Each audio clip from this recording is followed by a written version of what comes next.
Okay, make sure you have your calculator. If you don't, then you can always just come in and use one of the calculators in the classroom or whatever so that you can make sure you understand the steps. We're going to keep repeating the same steps over and over again.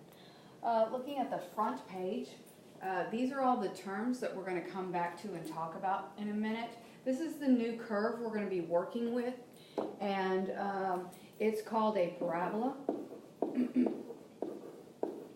Something to help you remember how to spell it. You could think of it as parabola. Okay, so I'm going to go ahead and dive right in, and like I said, we're going to bounce back and we're going to look at that picture in just a second. This is an example of another. We've got some points, so we're going to start off just by writing each one of these points in our table. This point would be 0, 5, and then we go down here to 1, 0. Our next point would be 3, negative 3. Then we've got 4, negative 3. Then we have, hold on, did I do that right? 1, 2, that was 2, negative 3, hold on. Got a few little fixes here. Whoops.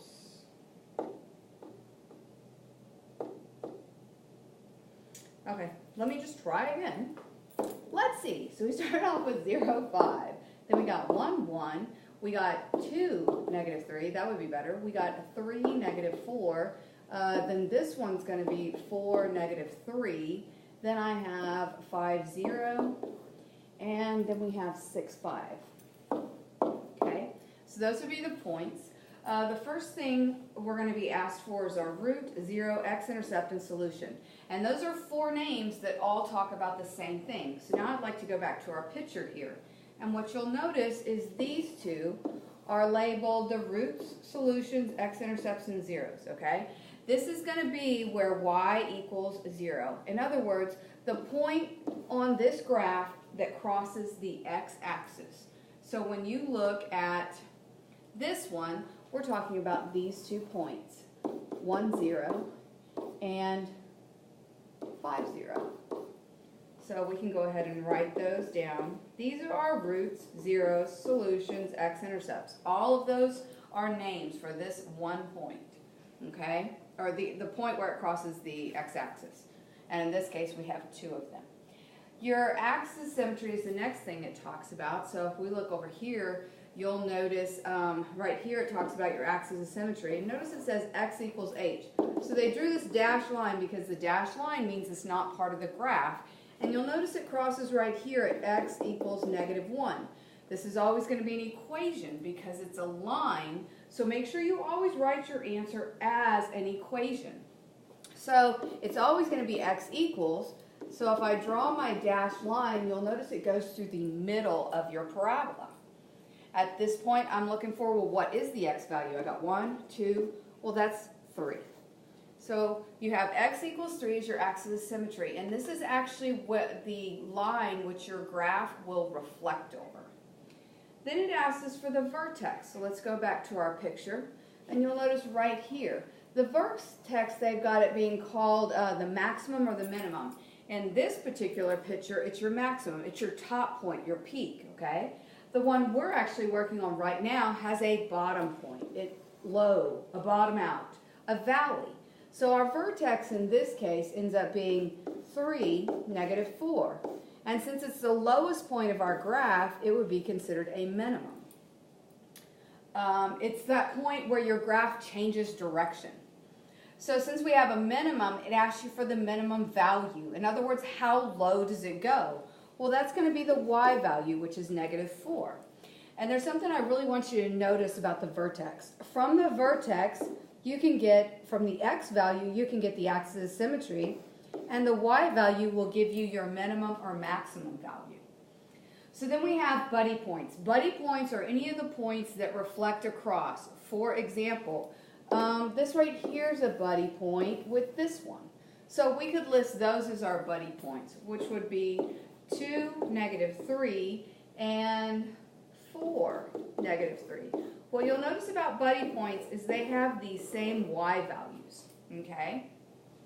They're going to be the same distance from the axis of symmetry. If I were to count, this is 1 away, and this is 1 away. So it's a great tool to use. If you've got one point, you can always graph its buddy point. Next thing it asks us for is our y-intercept. Well, that would be this one right here, which was our 0, 5. Remember, your y-intercept, your x will always be 0. Then it talks about describe the concavity. So let's talk about this one. At the bottom of your front page, you've got this upside down rainbow, and a rainbow is kind of what it looks like. Think of it as a smiley face and a frowny face, and I'll use that term quite often. This one I would say is concave, and this is a U for up. Whereas this one would be concave, and I'm going to let that serve as an N for down. Okay? So if it's a smiley face, that means it's going to be up, and that's the easiest one, a U for up, so then of course the other one is down. Concave up, ours makes a U, so this would be concave up.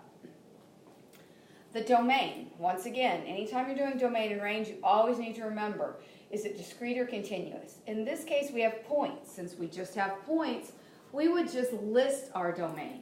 So we're just going to go through and list all those x values right here, 0 through 6. So I got 0, 1, 2, 3, 4, 5, 6. Now, had the points been connected, that's when we would have gone ahead and listed, done it with the less than, greater than, etc. Okay, so now we're going to bounce off to our calculator. You need to hit home, 1, no, to clear it out. And we're going to start off, we have a list of points, and we want to find the equation for this graph. So if we're going to do that, we need to go to lists and spreadsheets so we can enter our information. We'll go up and put in our x, and we'll put in our y. And then we just need to list all our x values, making sure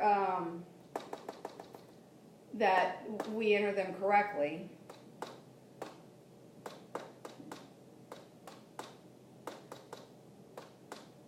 When you're done, it's a good check just to make sure there's not, you know, an x or a y all by itself. That's a good check.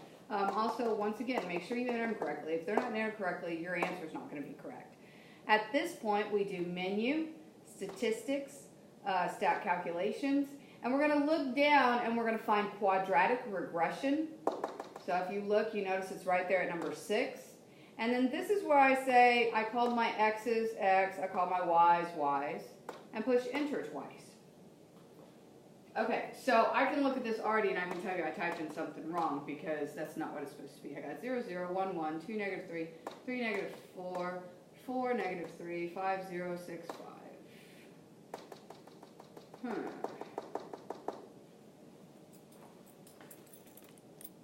Okay, so you may have already picked up on it. If you didn't, it's this one right here.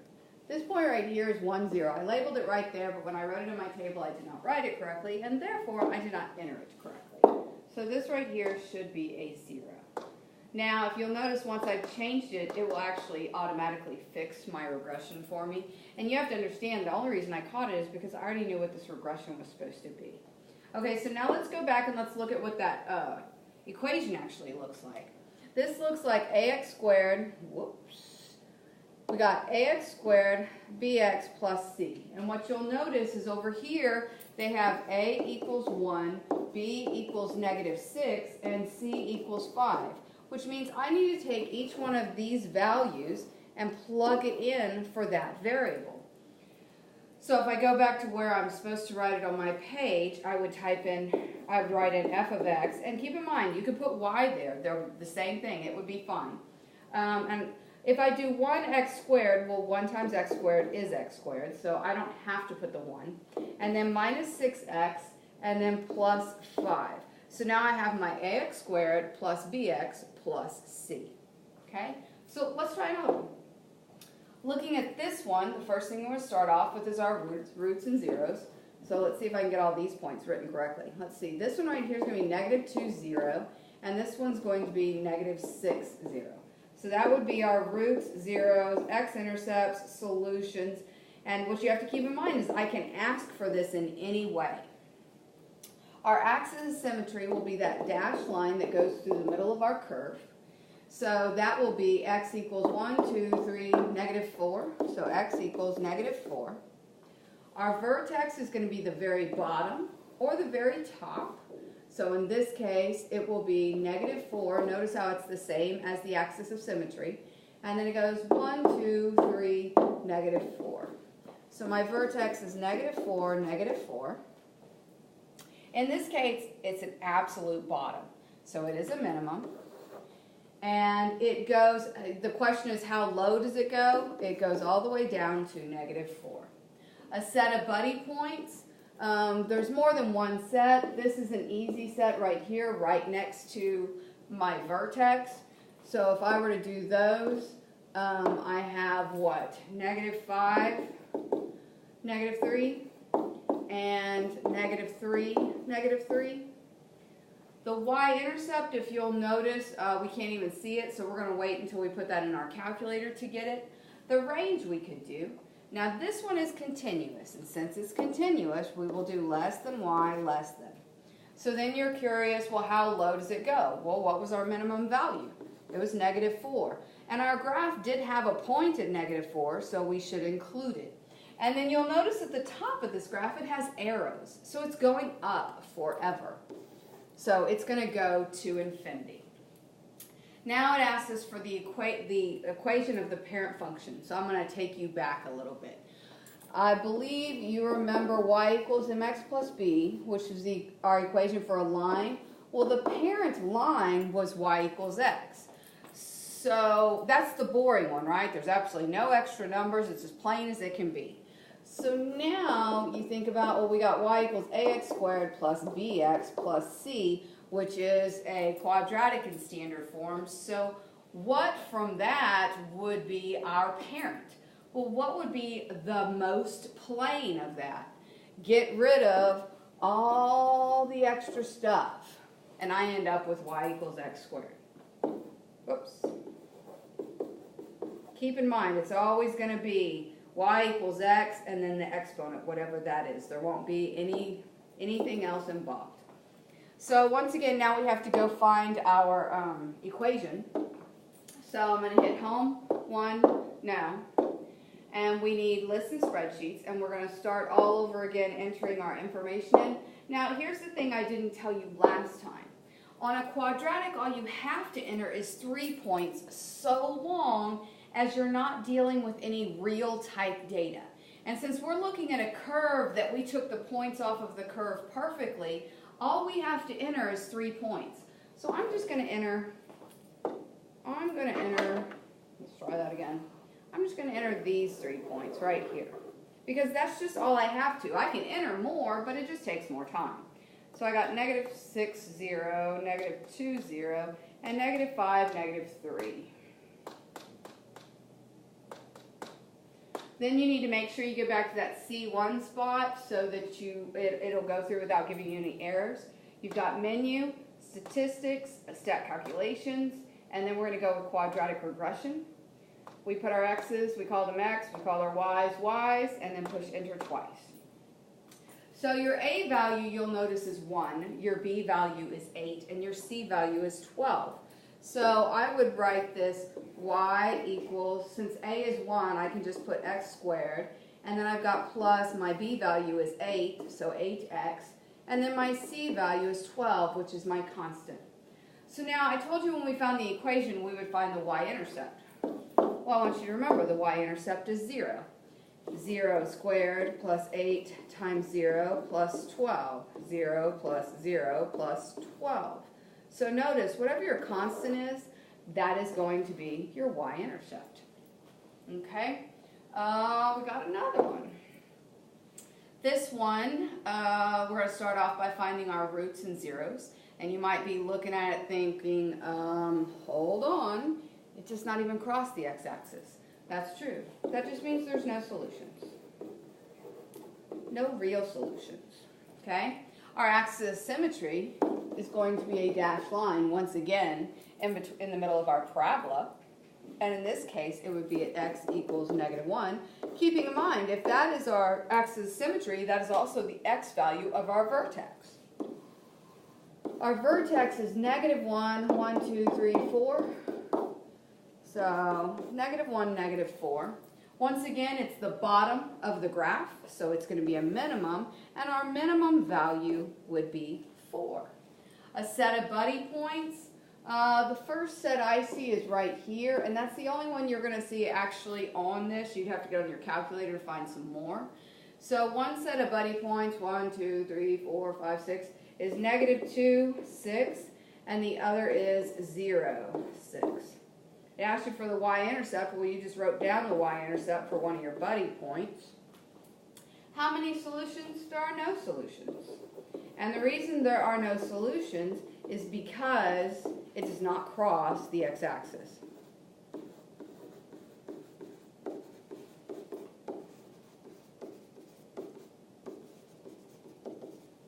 Okay?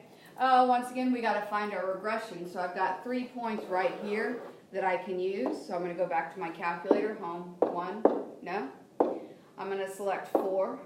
So I can put in my list. I'm going to go up there to the A box and put X. I'm going to go to the B box and put Y. And then I'm just going to type in my information. Oh, I'm sorry, you got to use this one over here. I've got one of those points that I circled is a duplicate. We can't use 0, 6 twice, it won't work. So then we got -1 over there. I got 6, 6, and 4 for my Y values. Once you've got them typed in and you've double checked they're correct, then go ahead and hit menu, statistics, stat calculations, and we're doing a quadratic regression. We've named our x's x, we named our y's y's, and push enter twice. You'll notice your A value is 2, your B value is 4, and your C value is 6. So we've got f of x, and remember, you could have put y, it would have been fine, 2x squared plus 4x plus 6. And notice, that constant, once again, is the exact same as your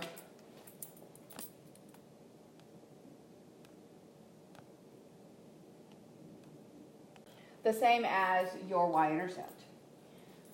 Okay, so let's see. We have number 4. Now, for number 4, we have to start thinking a little bit, okay? So now that we kind of got an idea of what these are doing, let's start applying some real-world situation. So we got, after scoring a touchdown, the kicker will attempt a field goal.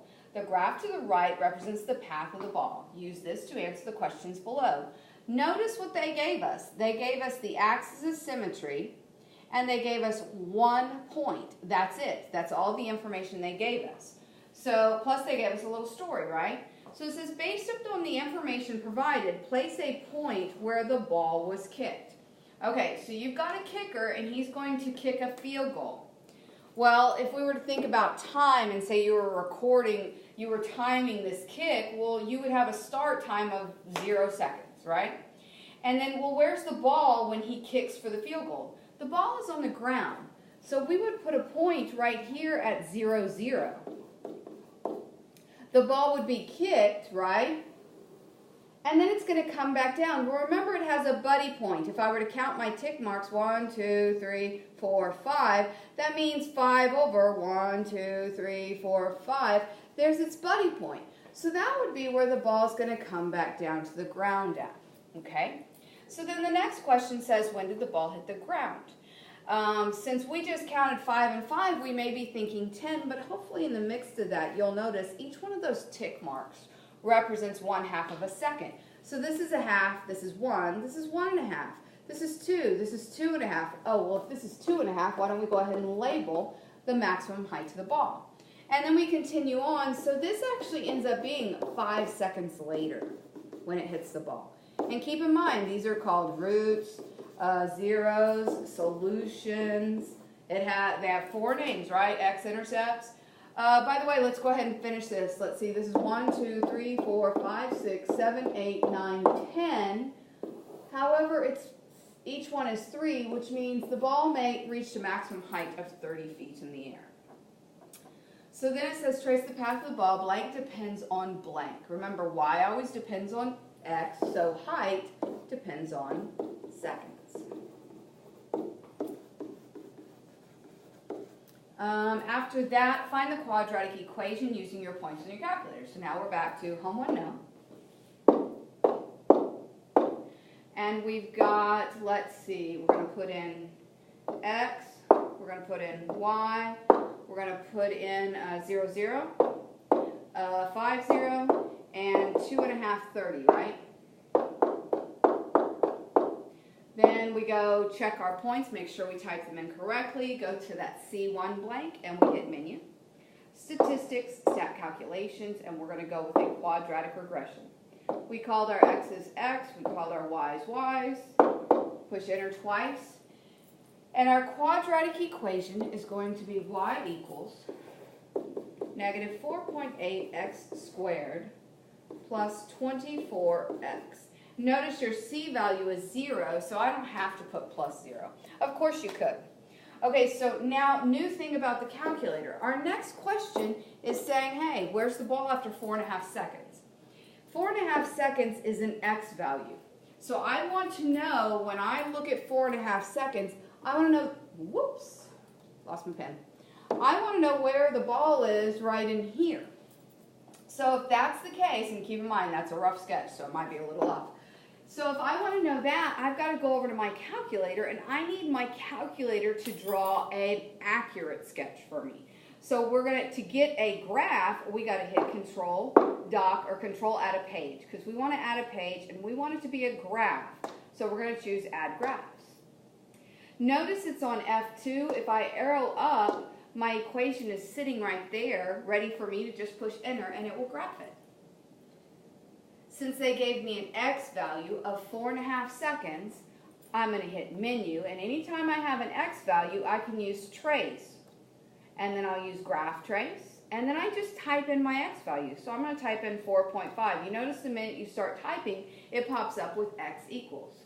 At this point, I can push enter, and it lets me know the ball is at 10.8. In that bottom right corner, it says it's at 10.8 feet. And so let's see how we did here with our rough sketch. Our rough sketch would be 3, 9, right? Or no, 3, 6, 9, and look, we're not too far off. It's at about 10, so that's not too bad of a sketch. So then let's see. Then it says using your calculator to determine when the ball is above 20 feet. 20 feet, that's height, right? So now I've got a y value. Anytime you have a y value, you're going to graph it. To graph it, I'm going to hit tab. And all I want to do is graph 20 and push enter. You notice nothing comes up. Well, if you look at the top of your screen, you'll see 14.13 in your window. If it only goes up to 14.13, then I'm not going to see it. I'm going to go ahead and change that to 25. And you can change it to 25 by double clicking on it. And then push enter, and now you can see it. So my ball is above all the way up here, right? So this is when it goes to be above, and this is when it's going to go to be below. So I need both of those values. Since I need those, I actually just want to find where they intersect. So to do that, I'm going to hit menu, and I'm going to do Analyze Graph, and I'm going to find an intersection. You get your little dashed line to the left of the intersection, and you click, slide it across, and you click, and notice it gave me an answer of 1.06.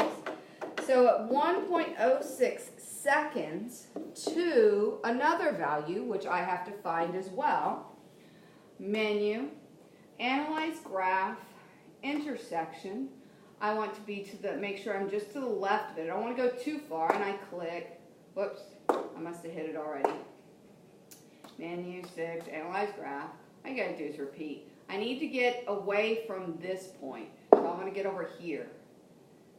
And I'm gonna click. My thing's being a little difficult. It's not always easy to do this on this screen. Intersection. Mine doesn't, there we go, it slid. Let's see if I can get it slide back. Nope, I'm not gonna be able to get it slide back. Let's see if I can cheat it then. Nope. Okay, you might have it by now. I'm going to keep trying. Oh, here we go. Now I'm to the left of it. Now let me slide to the right. There we go. Now I got it. Okay, so I got an intersection of 3.94. Trust me, it works a little better on the calculator. Sometimes it doesn't want to slide very well on the smartboard. So I have a time frame from 1.06 to 3.94 is when the ball was going above or going to go below, right? So I could write this as a domain. From 1.06 seconds to 3.94 seconds, the ball was traveling above, right? keep in mind, do I need to put equal signs or not? And this is one of those moments when y'all just say yes or no. But you actually need to think about it. At 1.06 seconds, the ball was at 20 feet. And if it was at 20 feet, then it was not above 20 feet. So I can't put equal signs there. They should stay as less than signs. Okay, next time we will continue with more of our book. Now you have you got your little foldable. And this is just a few different scenarios that you may find about roots. So this is all about roots, okay? My roots are where it crosses the x-axis, right? So given a vertex, and this, once again, if you weren't in class or something and you're watching these outside of class, this is a little foldable. It's a little flip book.